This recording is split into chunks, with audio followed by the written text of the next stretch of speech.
Ndinokukwazisai mhuri yese yeZimbabwe. Zita rangu ndinoitwa Rumbidzai Kambiya. Ndauyawo pano pajekerere nedambudziko remwana wangu anonzi Sami. Mwana wangu ane dambudziko reruoko urwu. Ndakamuzvara akangodai so zvigunwe zvake izvi zvakabatana zviri zvitatu. Mukatotarisa zvakasiyana neiri, iri rakatonaka, iri rakapatsanurika zvakanaka iri. So iri ndo rine problem. Saka ndakamboenda kuhospitari yandakamboenda vakanditi mwana anofanira kuitwa operation kuti achekwe zvigunwe apa zviseparate. Saka musi wandakapedzisira kuenda kuhospital ndiri pakati pekugadzirwa mapepa achida kunzi aitwe operation, ndapinda mukati pakati mwana haakwanisike kuti aitwe operation nekuti akanga ane chikosoro. Saka vakanditi chimbodzokai kumba, kana mwana ave right isusuwo nekuona kwedu tichazenge tichikufonerai, siyai nhamba dzenyu dzefoni. Saka ndakasiya nhamba dzefoni. Kubva ipapo kusvika pandiri nhasi havana kuzombobvirazve zvakare vandifonera. Saka naenda kuhospital vakanditi siyai nhamba dzenyu dzefoni, vakati vachazondifonera kuti ndizodzokazve kuti mwana aitwe operation. Ndakati ndadzoka kumba kusvika pandiri nhasi havana kana kundifonera. Saka ndakazombodzokera futi pakati apa ndikaenda ndikati ndadzoka zvine mwana kuti vamuite operation. Vakandibvunza kuti takati tichakufonerai kana tisati tafona, zvikureva kuti hatisati taisa date. Saka ndakadzokazve zvakare kumba. Zvino nokuona kwangu mwana ari kukura. Izvozve mwana ane makore 3 ane 3 years. Nanhasi mwana asati aitwa operation. Ndikutoona kuti mwana ari kukura. Iri dambudziko ndoona sekunge zvanga zvakanaka kuti kuna vanogona kundibatsirawo ndikumbirawo nemweya waMwari kuti mwana wangu akwanise kuita operation achiri mudiki kudai. Zvigunwe zvake zvigone kunopatsanurwa mukatarisa mukati kudai ndozvarakaita kudai zviri zvitatu. Izvi zvitu zviri right, so izvi zvitatu ndozvakabatana. Mwana wandakatozvarowa ane dambudziko iri nanhasi ndopaachingorizvo zvaane makore 3. Hapana kana rubatsiro ndati ndawanawo kuhospital. Zvakangoperawo zvakadaro vanditi siya nhamba. Nanhasi havasati vafona. Saka chiwiro changu ndaikumbirawo nemwoyo wese waMwari kuti mhuri yeZimbabwe kune vanogona kutambanudzawo maoko kuti ndikwanise kubatsirika kuti mwana wangu anoitwa operation muZimbabwe imomo akwanisikewo kuwana kubata zvakanaka namaoko ake nekuita zvimwe zvikwanisiro nemaoko ake akakwana. Right. Mhuri yeZimbabwe ndofunga manzwa nyaya yataurwa inosiririsa yamayava vane kamwana kakangozvarwa zvigunwe zvakabatana sekudai. So ini nguva zhinji pandinouya nenyaya idzi ndinongotarisira kuti imi vari kutarisa hatichangopereri mukungoona, tongoshamisika tobva tasiya zvakadaro. Number 1, tinoda maadvice tivoita sei, nekuti tinotori nevamwe vakambopinda nawo nemasame situations. Tibatsirireiwo kamunhu, anditi. Number 2, tinoda mafriends edu eUtindi TV vanobudisa mari kuti tibatsire hama dzakaita sedzidzidzi. Anditi tine mafriends, tatoonawo mafriends edu ari kuuya bijana tichienda pamberi apo chapedzisira tisabatiki, nokuti munhu anopa haabatiki, munhu anoshumira kune vamwe haabatiki. Anditi kana Bhaibheri rinoti ndiani anoda kuva mukuru muushe hwaMwari, kana aripo ngaazvininipisa aite semwana mudiki. Anditi mwana mudiki ndeuya kungoti ukangomuti, kana ukada kumuti ukaunda kumuvhara kudai anongovharika, ukada kumuti mhanya anomhanya, ukada kumuti tomuka anotomuka. Saka kuzvininipisa kunoita kuti munhu aite sei.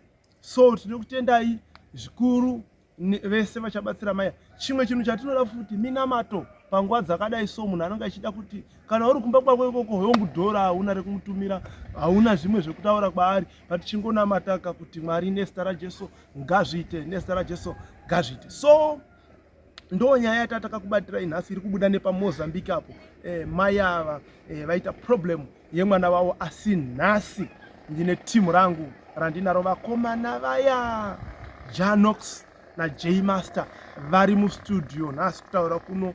Tinavo panapa vambouya vapfuura nepano paUtindi TV vakati regai timbokusiyirai chimwe chezvinhu chiri kuitika chamamusikazivi. So regai tipinde muchirongwa ichocho chevaimbi. Tatobva kune nyaya yemwana takupinda muchirongwa vaimbi vedu. So uyai tinzwe kune mafireworks, kune chinopisa. Ndambozwa maungira acho bijana ekupisa. Pane something zviri kuitika imo. Zvoda kuti uzvizwire. Nzwira pamwiri svimbo yarowedapi. Sengwa dzose, don't forget to subscribe to our channel Utindi TV, kuti utindi ndokuti thickness kana kuti ukobvu zvirova kuti kana washuwa zvakakora unongomhanya pa Utindi TV. Ya, nhasi ndinawo vakomana Janox na J Master. Vari pano vadzoka zvakare pa Utindi TV. So tati tikuzivisei kuti zvamakambonzwa zviya zvitete pane chiri kubikwa, chiri mugango, chiri kupisa chiri kubikwa nevakomana ivava.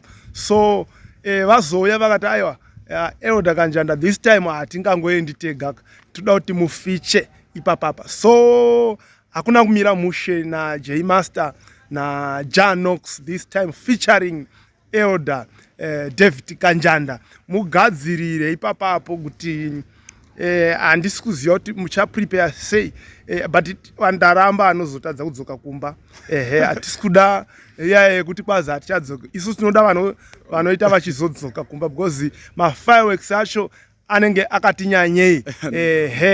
Pari kugadzirwa magetsi chaiwo ipapapo engoma iri kuuya manje yevakomana iva. Ndovatemba vafana ivava, vafana vangu, itimu rangu. So ine ndichangosvika vapedza basa ravo ndongoti turu pa song yavo iyoyo. Asi ameno ikokoko zvichabuda ipapapo, ameno kuti chii chichaitika ipa. Saka izvozvi toda kuti timbonzwa Ja Master achidini, achitaura kuti chii chiruda kuitika ipapapo. Tapedza tozozwa totanga tanzwa Janox, sorry. Totanga tanzwa Janox achitaura, tapesira tozozwa J Master kuti vari kuronge chii chavazosvika pakuti regedzai tibve taita na Elder. Anditika Janox, kwazisa vateereri nevatsigira. Ya, nongoti muri sei vateereri, muri right here? Hainini ndiri bo. Right, tiri kuti chiko apa nyaya yaikonzera kuti muzoti beta tibve tato tsika Elder tiva-invite pa project yatiri kuita. Chii chaicho tiri kuvimbisa iko vanhu? Ya, tiri kuvimbisa kuti vanhu tivanakidze, singaiti tivaratidze zviri matiri kuti takabatana naElder apa tinovabuditsira chakaita sei. Ndo zvatiri kuzama kugadzirisa. Inyaya yakanaka. Saka vanoda kuwana masongs aJanox izvezvizvi vanoita sei zvaizvezvi? Ya, zvaizvozvo andingada kuona masong angu anongosecha kuti Janox music akatoona kudya kwenzeve kwakanaka ipapo. Pa Facebook here kana kuti pa TikTok kana kuti pa YouTube? Anondibata pa YouTube. Pa TikTok haangoriwo maTikTok, ndoisa maTikTok, asi pa YouTube ndo pamunobata masong nawo. Alright, fine. Saka ngoma dzitotoripo. Besides iruda kubuda ingoma dzagara dziripo. Dzagara dziripo, mavideo aripo. Alright, fine. Inyaya yakanaka. Yeah. Janox. Pesa vateereri J Master. Ya, inini ndinosimbisa vateereri nevatsigiri vengoma dzangu. Ya, ndovamhoresa, inini ndiri right chaizvo. Zvese inini hangu manje ndasiyana newe pakuti iwe uri right but ndiri right zvese ne left. Saka tiri kutarisirei apa? Ya, tiri kutarisira kuti timborowa chikolabo naElder David Kanjanda. Okay. Ya. Chiri kukurumidza kubuda here? Ya, chakamira seiko chingoma ichi? Chingoma ichiwe pakaipa. Haichiwo chochida kubuda manyama manje. Haichiwo chochida kubuda. Zoti pawachangochinzwawo wachazotaurawo wega kuti chakamira sei. Alright. Ya. Vakomana, mungangoenda here? Varatombo warwera. Mungangoenda here kungosiya vanhu ngosiya. Asi tungosiya chete. Ya, bhuzi mafanzi gaye pane chimwe chakabva kubuda futi, so chekuti mamadhara abvumi kukura, so saka ndaombokuimbira chifeatures futi ya ndechekuti madhara emazuva ano haabvume kukura 90s munhu achitaimira iko kuzopfeka hembe dzinodhura iwo wasikana wacho kuzominura. Munhu wenyu nobvepi kufurira wana nemazepi kuti torere duma bebi. Wayo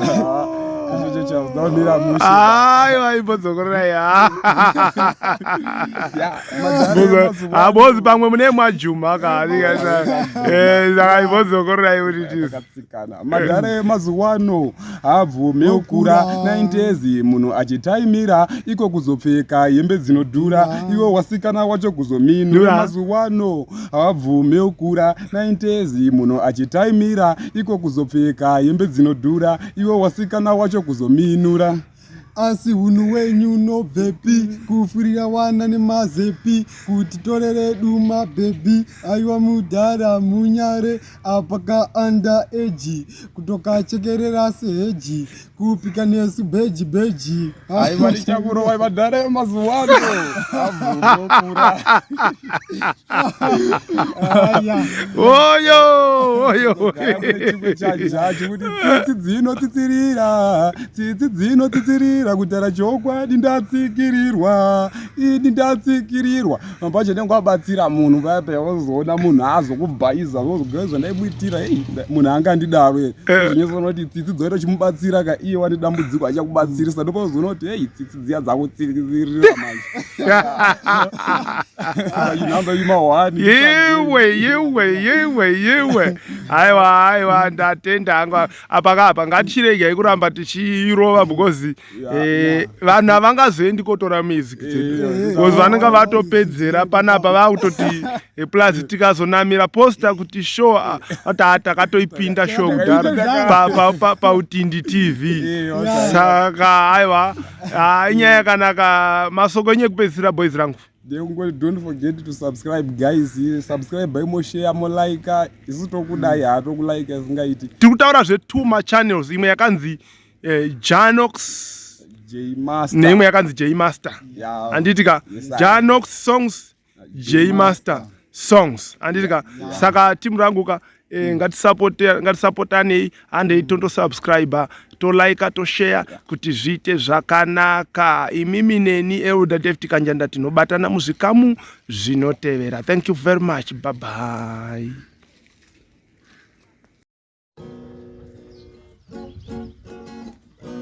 Wagomana uyai muone zvaitaka television Utindi TV yasata Utindi TV yaba Kanjanda uyaikane muone Elder Kanjanda waita mukurumbira Utindi TV hamakan komana meta makumbozofambiswa wasina vana vavakuwana wasina varume vororwa nekuburikidza netelevisheni utende baba nesuo tasimuka tarirai